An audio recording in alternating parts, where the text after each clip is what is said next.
এই কুটালীপাড়ার হিন্দু এখনো সময় আছে, বিভক্ত না হইয়া একত্রিত হও, না হইলে তোমাদের কপালে কষ্ট আছে।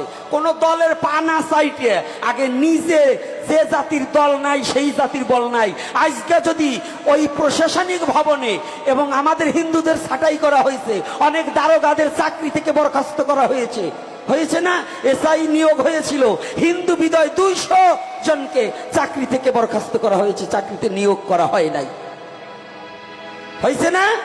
আপনারা ভুলে গেলেও আমি বলবো না, এটা আমার হৃদয়ে ক্ষত হয়ে দাঁড়িয়ে রয়েছে। তো এখানে যে কথাটা বলছি ভালো করে জেনে নিন, এখন আপনাদের সময় আছে। আমরা কোনো দল মতের নয়, আমরা সনাতনী বাঁচতে, সনাতনীকে রক্ষা যে করবে, সনাতনী যে দল যে মত যে পথ, যে সনাতনীকে রক্ষা করবে, সনাতনীর মন্দির ভাঙা ফিরাবে, যে সনাতনীর মা বোনের ইজ্জত রক্ষা করবে, যে সনাতনী